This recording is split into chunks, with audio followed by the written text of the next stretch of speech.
20 वो अधिकार जो आपको अच्छे से देखने हैं, है ना। 20 वो अधिकार जो इस कानून ने हर राज्य के, मतलब राजस्थान के हर निवासी को जो दिए, वो अधिकार कौन कौन से हैं। ठीक है, तैयार हो जाओ। अब आपके 20 अधिकार है, सोना है कि जगना है वो आपको तय करना है।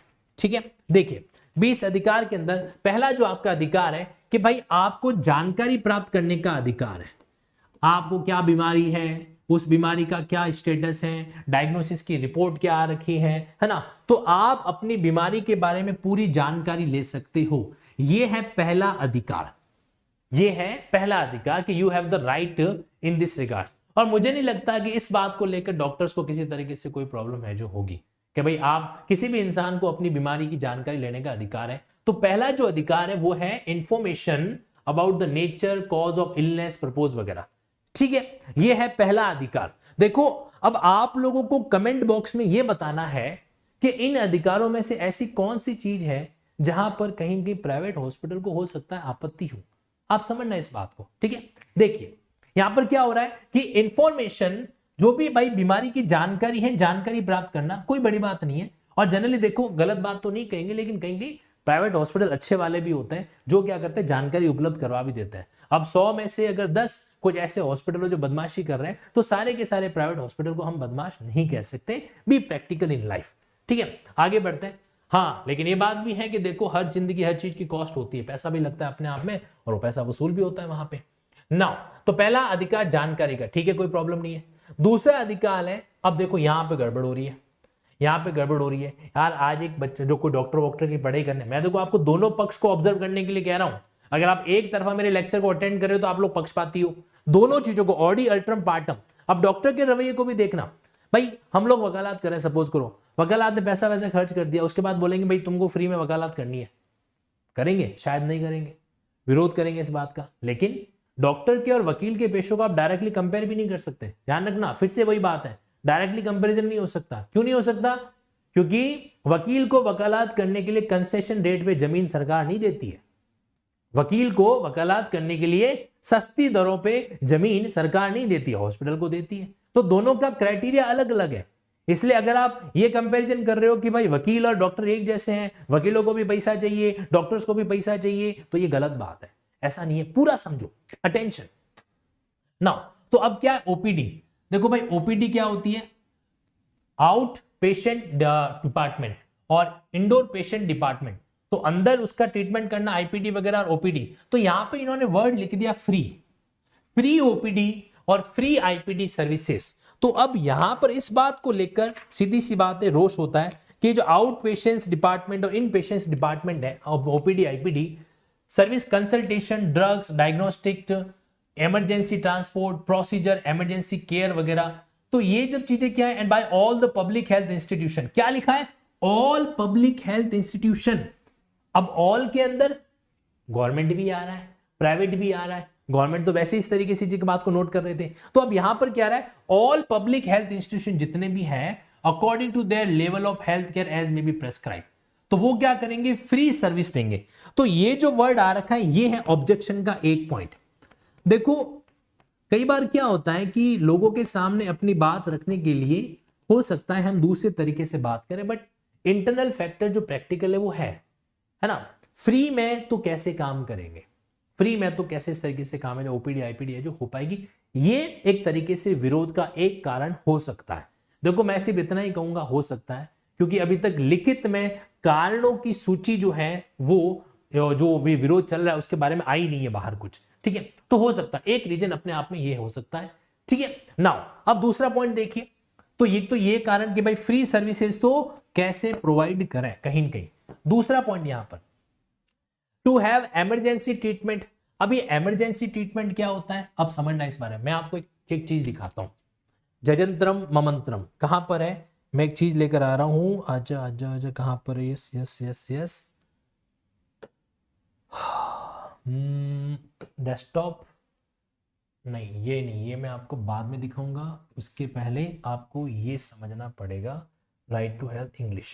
देखो ध्यान से देखना, ये पूरा का पूरा कानून है आपके बीच में। अब यहां पर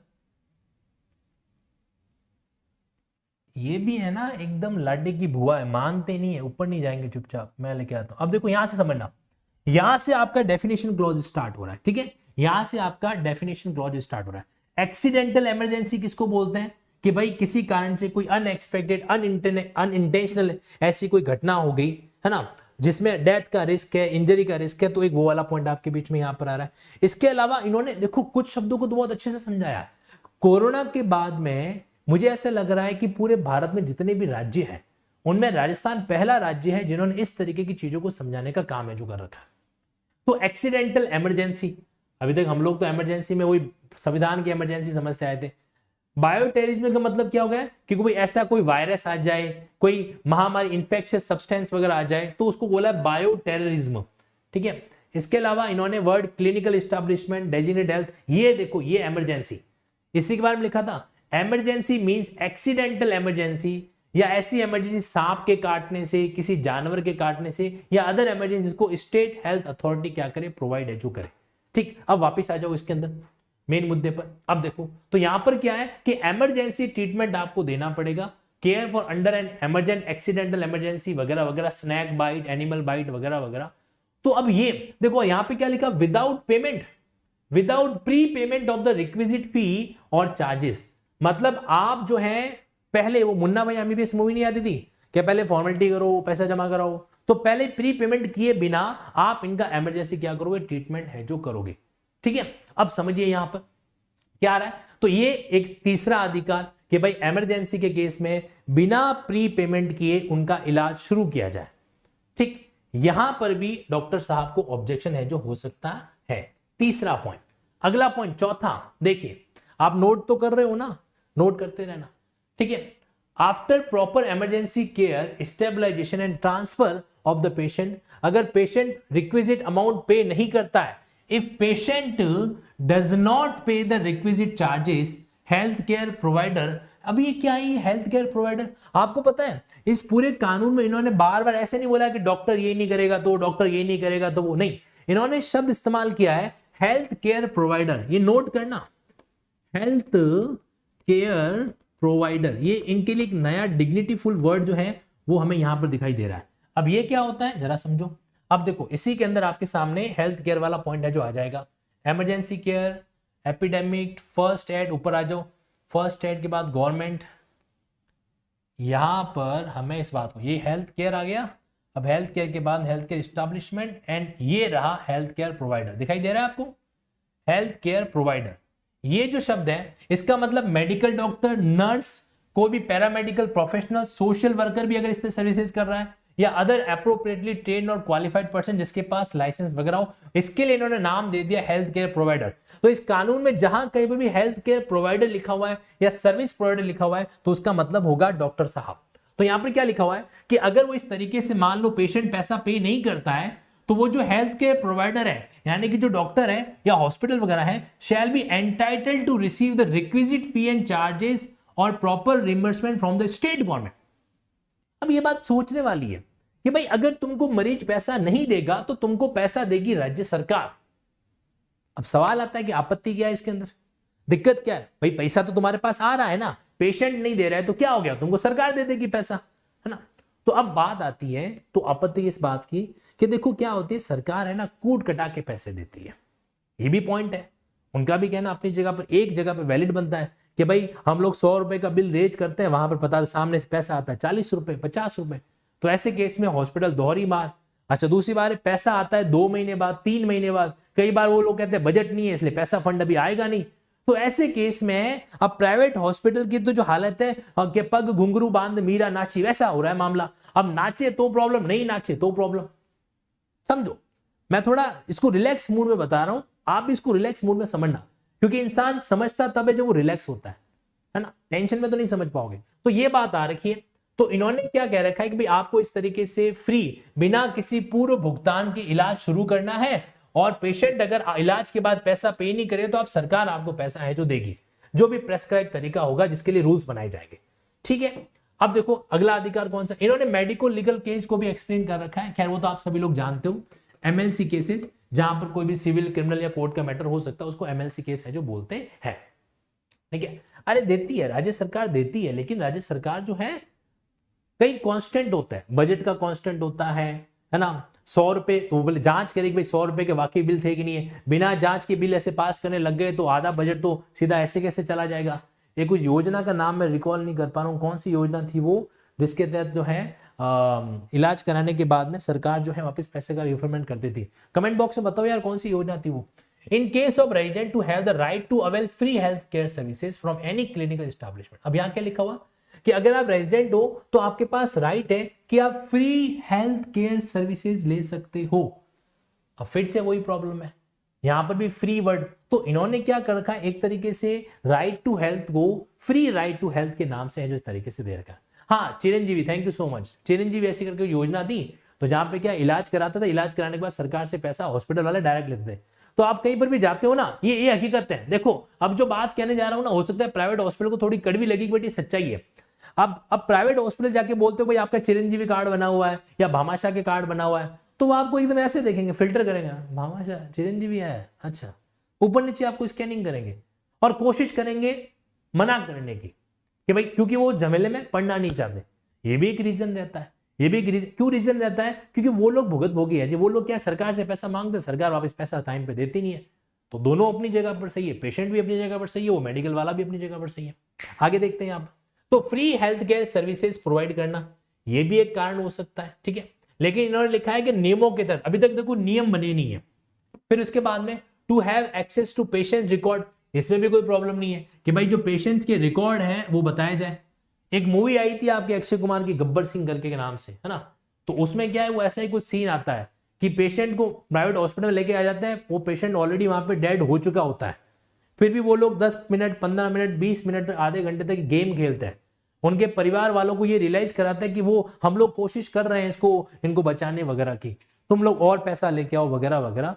तो वो मूवी जो है ना, वो कुछ हद तक सही भी है, सारे फैक्ट सही नहीं है बट कुछ हद तक सही भी है ना। एक ऐसी मूवी आई थी अक्षय कुमार की गब्बर सिंह करके, अगर मैं सही याद कर पा रहा हूं तो, है ना।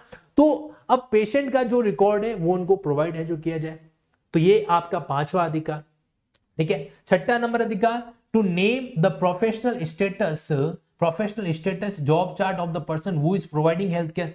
तो भाई जो भी व्यक्ति आपको सेवा प्रोवाइड कर रहा है, तो वो उसका स्टेटस जानने का अधिकार।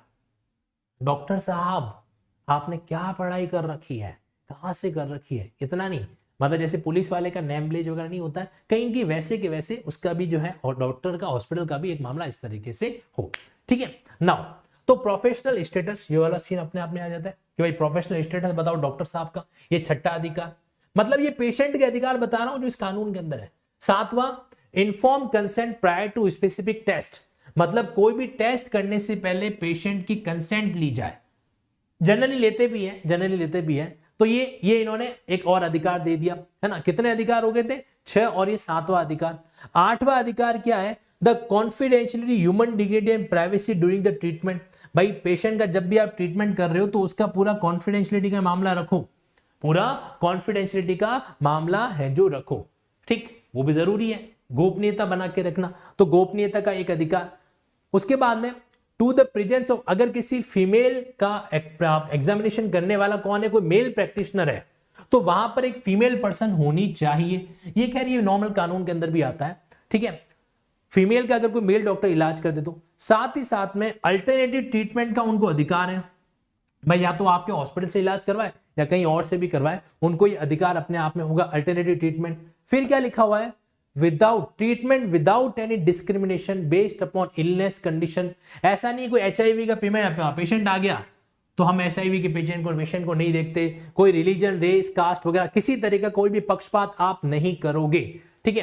तो ट्रीटमेंट विदाउट डिस्क्रिमिनेशन, ये एक अधिकार दे रखा है, इसको लेकर भी जनरली मेरे ख्याल से डॉक्टर को कोई दिक्कत है जो नहीं है, ठीक है। उसके बाद में इंफॉर्मेशन अबाउट द रेट्स और चार्जेज, जो भी आप सेवाएं दे रहे हो उसका चार्जेज क्या है उसको जानने का अधिकार है। ये भी बेसिक सी बात है, इसमें भी कोई प्रॉब्लम वाला इश्यू जो है वो नहीं है। अच्छा, उसके दूसरा, टू चूज, सेलेक्ट करना कि भाई दवाई कहां से लेनी है या कोई भी टेस्ट कहां से कराना है, ये अधिकार पेशेंट को रहेगा। To choose the source of obtaining medicine और टेस्ट, कि कहां से टेस्ट कराएगा, कहां से दवाइयां लेगा, ये भी पेशेंट को अधिकार है। फिर उसके बाद में patient education about health condition, patient की हेल्थ कितनी इंप्रूव कर रही है उसके बारे में पेशेंट को जानने का अधिकार है, पेशेंट को आप क्या करोगे, एजुकेट करोगे, ये उसको अधिकार है। तो यहां तक अभी तक जितने अधिकार पढ़े अपन ने, कितने हो गए यहां पर, देखो ये आपके 7, 8, 9, 10, 11 हो गया, फिर 12 वाला अधिकार, 12 के बाद 13, 14, ये हमने 14 अधिकार पढ़े 20 में से। अब 14 में से 2 अधिकार डिस्प्यूट आए थे। कौन से डिस्प्यूट थे? जहां पर वो फ्री वाली बातें हैं जो की जा रही थी, ठीक। उसके बाद में सेफ एंड क्वालिटी केयर, मतलब आप जो भी पेशेंट की केयरिंग कर रहे हो वो एकदम सेफ होनी चाहिए और क्वालिटी वाली होनी चाहिए। अच्छा, फिर क्या लिखा हुआ है? To referral the transport by all health care establishment, मतलब भाई जो भी आप उसको रेफर, कई बार क्या एक हॉस्पिटल से दूसरे हॉस्पिटल रेफर वगैरह किया जाता है, तो रेफरल ट्रांसपोर्ट की जो सुविधा वगैरह है वो आप क्या करोगे, प्रोवाइड करोगे, चाहे वो हॉस्पिटल पब्लिक हो, प्राइवेट हो, जो भी हो। ये भी एक अधिकार। तो ये 16 अधिकार, 15 और ये 16। उसके बाद में समझना, ये बहुत जरूरी है, आप लोगों ने शायद कभी हॉस्पिटल की टर्मिनोलॉजी में सुना होगा लामा, कि भाई इस पेशेंट को तो हमने लामा कर दिया। मेरे साथ एक बार हुआ था, मेरे साथ एक बार ऐसा मान हो रखा है, हमारे किसी मित्र को दिखाने गए थे, तो अब जहां पे दूसरे हॉस्पिटल में गए तो बोला कि लामा पेशेंट है। मैंने कहा तेरी तो इसको प्रॉब्लम फीवर की है, तो उसको लामा लामा कौन सी बीमारी कह रहा है? मैं भी उसमें LLB कर रहा था, है ना, सेकेंड ईयर का स्टूडेंट था, तो अजल गगरी छलकत जाए, आधा नॉलेज क्या करता है, गड़बड़ करता है। मैंने कहा मैं LLB करने वाला स्टूडेंट हूं, तुमने इसको लामा पेशेंट कैसे बोला, ये तो फीवर का पेशेंट है। तो लामा क्या होता है कि एक्चुअली हम लोग दूसरे हॉस्पिटल से बिना उनकी इच्छा के डिस्चार्ज होके आ गए थे, है ना। वहां पर भी हमने झगड़ा किया था कि तुम लोग इलाज नहीं कर रहे हो, तो उन्होंने क्या है कि वो डिस्चार्ज टिकट में लिख दिया लामा। लामा एक्चुअली क्या होता है समझना, अरे it's not like Dalai Lama, क्या कर रहे हो भाई, है ना। तो लामा का मतलब होता है कि आपने क्या कर दिया, living against the medical advice, इसको बोलते हैं living against the medical advice, कि आपको मना किया था, आपको एडमिट रहने के लिए कहा गया था, लेकिन आपने उसके अगेंस्ट जाकर जो है हॉस्पिटल से खुद को डिस्चार्ज कराया, इसको बोलते हैं लामा। तो मेरी वाली गलती मत करना, डॉक्टर से मत उलझना, लामा का मतलब लिविंग अगेंस्ट मेडिकल एग्जाम, तो वो एकदम अपनी जगह पे सही बात थी। खैर चलो, आपको पता है मैंने जिस नर्सिंग स्टाफ को फटकार लगाई थी उसको भी लामा का पता नहीं था, तो मामला चल गया, नहीं तो बेइज्जती हो जाती वहां पर सबके सामने। खैर चलो कोई बात नहीं, अब समझो, लेकिन वो पुरानी बात है, जब हम जवान हुआ करते तब तो बुढ़ापा आ गया, उस समय की बात में कर रहा हूं। अब देखो इसको समझिए, तो having treatment summary in case of patient living health care against, तो अगर कोई पेशेंट लामा पेशेंट है तो उसको भी उसके ट्रीटमेंट की पूरी समरी दो। कई बार हॉस्पिटल वाले क्या कहते हैं, अच्छा तुम जाना चाहते हो जाओ, तुम्हारी मर्जी है, ले जाओ पेशेंट को, तो वो क्या कुछ समरी नोट करके नहीं देते। तो इन्होंने क्या कह दिया कि भैया ट्रीटमेंट की समरी लिख के दोगे, ये अधिकार इस कानून ने दे दिया। उसके बाद में to be heard and seek redressal in case of any grievance occurred after availing the health care services, अगर उन्होंने कोई हेल्थ केयर सर्विसेज ली उसके बाद उनको कुछ ग्रीवियंस होगी, आपको पता है ना कई बार पेट के अंदर जो है वो ग्लव्स रह जाता है, ऐसा कुछ रह जाता है, चम्मच रह जाता है वगैरह वगैरह, तो ऐसा कुछ हो जाए आफ्टर के सभी कुछ प्रॉब्लम वगैरह आ जाए तो उनकी ग्रीवियंस को आप क्या करोगे, इस तरीके से रिड्रेस करोगे, उनकी समस्या का एक तरीके से समाधान करोगे। तो ये आपके 17 और ये आपके 18वां नंबर का कानून। और क्या बचता है, अगर आप रेजिडेंट हैं तो इस तरीके से फ्री ट्रांसपोर्ट, ये भी डिस्प्यूटेड वाला मामला, तो free transportation, free treatment, free insurance coverage वगैरह अगेंस्ट द रोड एक्सीडेंट। कहां पर, रोड एक्सीडेंट के मामलों में। देखो कुछ जगह पर ऐसा लग रहा है सरकार सही तो कह रही है, भाई देखो रोड एक्सीडेंट हो जाता है तो उसमें उनकी हालत वैसे ही बड़ी खराब होती है, तो ऐसे केस में उनको सपोर्ट की जो जरूरत होती है, ठीक है, समझिए। तो यहां पर क्या हो रहा है, free treatment, free transport, free insurance वगैरह इस तरह का कवरेज वगैरह जो है प्रोवाइड करना, तो ये भी एक तरीके से डिस्प्यूटेड पॉइंट है जो बन रहा है 19वें नंबर का। और लास्ट में टी का मतलब क्या है, ऑब्टेन द ट्रीटमेंट रिकॉर्ड्स, तो जो भी रिकॉर्ड्स वगैरह हैं उनको प्राप्त करने का उनको क्या अधिकार है, to seek the second opinion from another health care professional, तो एक नहीं 2 डॉक्टर से आप कंसल्ट करो, आपको अधिकार है, पहले वाला डॉक्टर आपको रिकॉर्ड्स देगा। ये 20 अधिकार, इसमें भी मुझे नहीं लगता कोई प्रॉब्लम है जो होनी चाहिए।